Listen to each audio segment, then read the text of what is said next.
Welcome to Shape the Deal. My name is Eddie Benoit. I am your host for Season 2. This season, we'll talk about a very interesting topic, which is public-private partnerships, P3 structures. This is a topic that is talked about everywhere, whether it's at home or whether it's in the office, at meetings, at conferences, everywhere. And it's a very interesting one because it really involves the collaboration of government from a municipal standpoint, state standpoint, and federal standpoint, and private investors, private developers like myself with the Benoit Group. I do a lot of public-private partnership developments throughout the Southeast and in the Midwest. But what's going to be very interesting this season is that we've been able to invite some well-known mayors throughout the country, actually some of my favorite mayors too, to have a discussion about how they're tackling and addressing the issues related to their housing crisis, whether it's low income, affordable housing, workforce housing, or home ownership, but also other racial disparities related to just the racial wealth gap, gentrification, how that's, affecting their ability to promote more development in their urban and suburban areas. So this is going to be a great conversation with these mayors because it gives you an opportunity to look inside of what they have to deal with every day as they negotiate and structure major deals with developers like myself that are out of state, but also with developers that are right there locally, right in their backyard. We have a great mayor that's joining us today to talk about this public-private partnership and what they actually do in their cities to stimulate development, but also address some of the issues that are, creating headwinds for them in their cities. So it's going to be fun. A lot of great nuggets, a lot more insight with what's going on in their city and their challenges and what they have to tackle. So I'm looking forward to this conversation. It's one of my real good friends here. So stay tuned to this episode.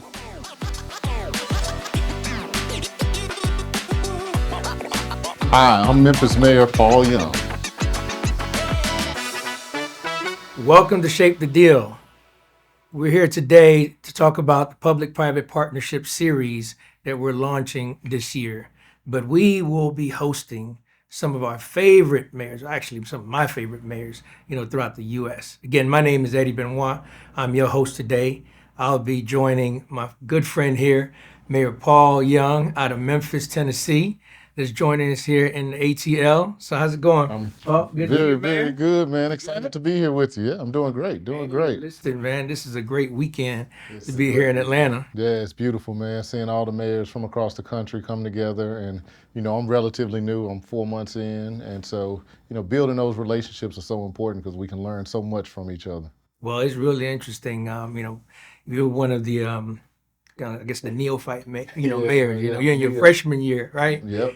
How does it feel? These first 4 months, in office. It feels good. I mean, for me, I've worked in local government for the past 20 years, and so the work itself is not unfamiliar. Obviously, it's a different position to be in where it's a lot of weight, and there are a lot of expectations in our community for where we want to take our city, and so.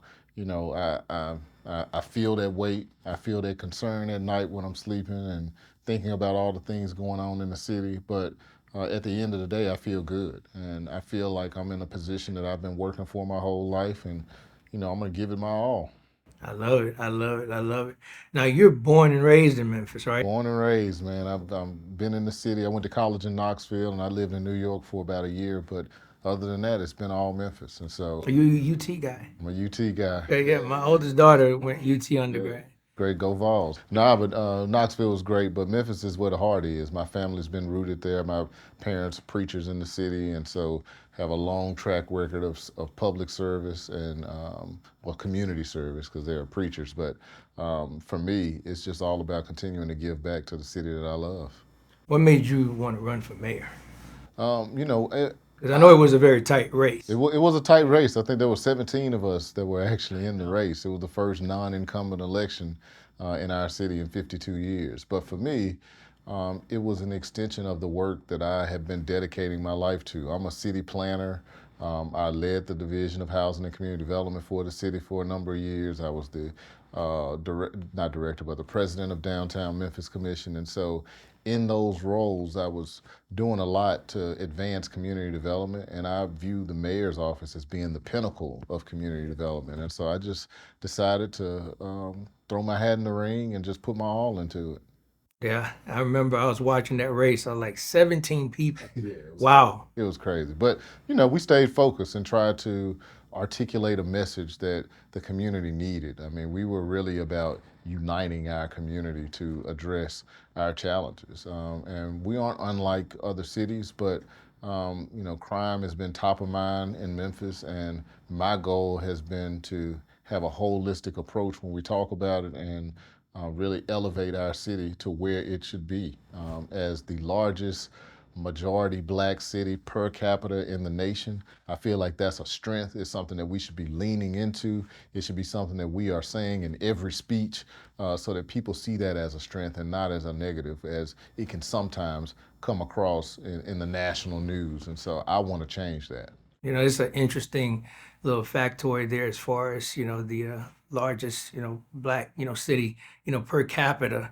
Most people would think Atlanta is kind of like the chocolate city, Yeah. but that's a true fact. I didn't learn that until I went to Memphis. Yeah, it's a true fact. I mean, Atlanta's obviously a large. Detroit actually had the title for many years. And I think we just overtook them in 2022. So, we're leaning into it. As we address the challenges in our community, you have to find the bright spots. What are the things that are your natural strength? And that's one of many for our community. Yeah, you have a very unique background, Mayor Young, with being a city planner, working in community development, working, helping put deals together. Um, it's very interesting because for this topic about public-private partnerships, what mayors like yourselves are doing in their cities, to really address some of the racial disparity issues that are surrounded around affordable, um, workforce housing, the crisis is pretty much countrywide. Also dealing with the racial wealth gap, issues, but even more so, just what people may consider the threat of gentrification, the pros and cons related to it.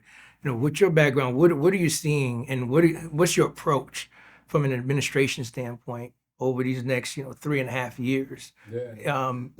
As far as how you want to tackle that topic and how you want to embrace public-private partnership, and is it integral to your administration's goal? Absolutely, it's absolutely integral. It has to be.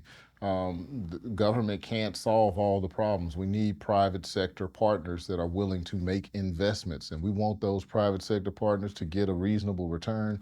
And at the end of the day, we want our residents to have safe, quality housing. Because when we talk about housing in Memphis specifically, I always tell people that we have plenty of cheap places to live, but the question is, what is the quality of those housing units, and are they fit for human habitation? And so what we are trying to do is upgrade the quality of housing stock, and we know that it takes money. And so we want to make sure from a city perspective that we are tailoring our incentives and our tools such that it's attractive for developers and investors to want to build and have housing in our community. But we also want to make sure that it's done in a way that is thoughtful. And also in our communities, particularly those communities that have been neglected, disadvantaged communities, as we build affordable housing, we also want to have an emphasis on building market rate housing at the same time. Because in order to have a strong community, it requires a mixed income community. I think about how my parents grew up in South Memphis, and when they were growing up, you had the doctor living next door to the janitor, next door to the teacher, next door to the lawyer. And it was a mixed income community naturally. And because you have that mix of incomes, you have a strong commercial environment. So you have the drugstores, the grocery stores, the cleaners, and the beauty salons. All those things are able to thrive because you have a mix of incomes, and that's part of rebuilding our community. You're right. And also, it cannot be at the expense of displacing the legacy residents that live Absolutely. there. So it needs to be very inclusive. As you know, as the CEO of the Benoit Group, we develop, that type of housing. Pretty much whether it's affordable workforce housing in mixed use communities, and whether it's for rent or for sale, when some of the other amenities that come in, whether it's retail component, or any other ancillary services that can go in, that really creates a very pretty much a holistic environment for the residents that are living there. But one of the key things related to these public-private partnerships is that government, um, the municipality, they really have to be willing to at least listen to what the developers have to say, which, I've seen in many cities. You're having to go outside the box. The days of just staying within the box. I mean, a lot of these policies and regulations, are archaic, Right. and they really don't fit the environment or the world that we're living in today. We're not even talking about during the pandemic. We're not even now we're post pandemic, totally different world. So it is really good to hear that you feel as though that the P3 structures are definitely part of your goals Absolutely. for development and redevelopment in your urban and suburban cores of Memphis. Yeah, I mean it's integral. It has to be a part of our future. I mean we can't do it alone. You know, we have communities in our city. I always look at it from a market perspective, and we have communities in our city where the markets work. You can go in, buy a property, fix it up, and you'll sell it and you'll make money. I mean that's a market that's working. But we also have communities where the market doesn't work, where you buy a house, you fix it up, and you try to sell it, and you're underwater. The values in that area are lower than what it took for you to get that investment done. And so that means that those communities sit stagnant. Those are the communities where we as government have to find a way to make that investor slash developer whole. So we are helping to figure out how do we fill that void, what grants, what subsidies can come into the capital stack to make that project work. And I think it's an advantage for our city to have a mayor that comes from a background where I've worked on those deals, I've seen those deals, and I really want to see our community grow in an equitable way. Yeah, when we look at the numbers from a home ownership standpoint, we talk about just racial disparity. African Americans pretty much pretty much at the lowest, band here as far as home ownership. You talk about some of these tools that you have in place within the city to help stimulate more home ownership. What do those look like? Yeah, I mean, for us, the primary tool that we've used from a city perspective has been down payment assistance. We started off on a journey where we were trying to figure out was there some type of tax abatement that we could give to homeowners, but what we found is that there were so many legal issues with that it was much more direct for us to provide grants and or forgivable loans to those homeowners that were looking to purchase homes. And so we put boundaries around areas where we wanted to target. We had always done the low income down payment assistance, but during my time as housing director, we created a tool where we targeted geographies and said that if you are willing to purchase a home in these areas, we're going to give you up to $10,000 forgivable over 5 years. And it's been a great tool, and we have to find ways to do more of it. And we're asking the state to help support us on things like that because home ownership is important to help rebuild equity in our community.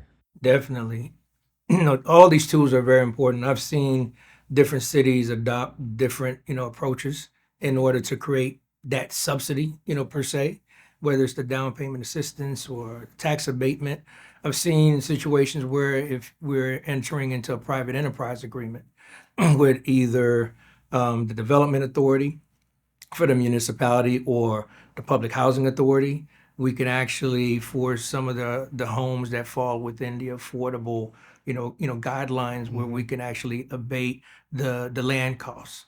okay, to reduce the cost basis Yeah. for that home. Therefore, they are able to come in at a lower price point. Right. And so you can lower the barriers of entry for that community, especially a lot of these communities that you have to deal with the NIMBYism. These days, I've been talking more about YIMBYism. Yes, in my backyard. I How just can we heard that get the other you? day. Yeah, how can we get you to say yes in my backyard Mm. and not to feel that it is a threat and that it can actually really be very catalytic and even stimulate more development in your area as opposed to just saying no? Because a lot of times we see as a developer when we're dealing with these neighborhood planning units or these areas where here we call them neighborhood planning units, Yeah. but other places they have different names for them before you can where you can talk to the person who's the council person or the alderman, and the community is able to come out and pretty much analyze the deal that you're proposing, Right. and they can poke holes at it. And we're typically in the vein where, hey, listen, let's make this a clear canvas and make sure that we can engage them. We can hear what they have to say. We can hear what they're concerned about. All right, because a lot of times they're just misinformed. Okay, they think that you're really going to bring some type of negative element in their community, or sometimes they think that you're trying to push them out of their community, dealing with gentrification. So I think as a developer myself, it is very important that you go in early and do the outreach from a community standpoint and be very clear, and don't come with be very flexible too. Don't come with an inflexible plan, and make sure that you understand the community that you're trying to develop it, not just your product type. Yeah. And the bottom line numbers. I mean, we have the exact same dialogues in our city. We call them planned developments in Memphis, and it's very similar. And we are working to find ways to get more density in our city right now, which often causes a lot of pushback. But we are a city that has about 620,000 people, and we're 300 square miles. And so, for comparison's sake, Boston has 670,000 people, and they're 91 square miles. Wow. And so, our biggest challenge is density because we don't have enough of it. And so as we try to build up density and put more multifamily or denser unit types in the core of the city, we get a lot of pushback. And so there's a lot of education and a lot of direct dialogue that helps people understand how it can help support the whole to have more density. Well, that's great. I'd love to see, 3.5 years from now, all the great things that you'll be able to accomplish. I know you have a lot of fans, throughout the country. You got a lot of supporters. We love you here in Atlanta, and I love to come to Memphis and to visit with you guys, out there. But I'd just love to hear what you would have to, share with the audience as far as for developers that are not only local to, the state of Tennessee, to Memphis, but also to developers like myself that are outside of Memphis. What would you share with us as far as you being open for business and the fact that all the flexibility that you have that you're willing to do in order to stimulate more development growth, in your city? Yeah, well, I would say to you and any other developer who's looking for new markets to explore, that Memphis is a great one. We want you in Memphis. We want more development and growth. Get in now while the costs are relatively low compared to some of the other high growth cities like Atlanta and Nashville and Austin. Those cities are booming. They're doing great. But the cost is relatively high in those markets, and Memphis is a lower cost market. We're going to be easy to work with in terms of our processes for incentives and entitlements, zoning, and all those different things. We want to move quickly to make sure that your projects are able to be executed. And so you're going to have a strong team at the City of Memphis that you are going to be working with, as well as a community that's going to be receptive. And so, and then the last thing I would say is that we have land. We have opportunities for growth and development. And We like that. We like free land too. well, I mean, we don't own all the land, but like I said, the baseline, the cost is relatively low, and so I think that we can put together some attractive opportunities. We do have some land in the city, then we are working to package it up and make it available to developers, and so you'll be seeing more of that. But just know that you have a proactive mayor and administration and city council that's ready and willing to work with you. Well, developers out here, you've heard it from the mayor himself. He's open for business. They have a lot of land, and he has a lot of tricks in his hat to stimulate development. Yep. Hopefully they have some good money too that we can use. There are resources. There's some resources. So definitely, I've been up there a few times and definitely looking at some opportunities in Memphis. So, but I'm very happy that you're able to join us as we launch this series on public-private partnerships.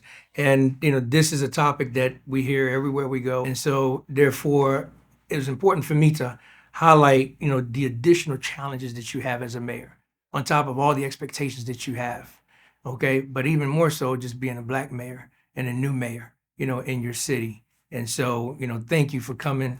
And I hope that we're able to see each other in a more casual, environment. How about that? Look forward to it. All right. Good to see you, brother. All right. Good time. Thank you for joining us today on Shape the Deal. What a great episode. A lot of great conversation. What an interesting guy. The mayor, Paul Young. Good friend. Looking forward to see some of the great things that he's going to do. And even though this is his first year in his administration, but we really believe in him, and he's got a lot of support, not only in Memphis, but also, throughout the country. So hopefully you've heard what he said and that he's open for business. And so for all of you who are interested in expanding your geographical footprint and want to go to Memphis, they have a lot of land, they're open for business, and they have some subsidies. So whether you're a builder or developer, they're ready for you. Make sure you follow us on all social media platforms at Shape the Deal. See you next time.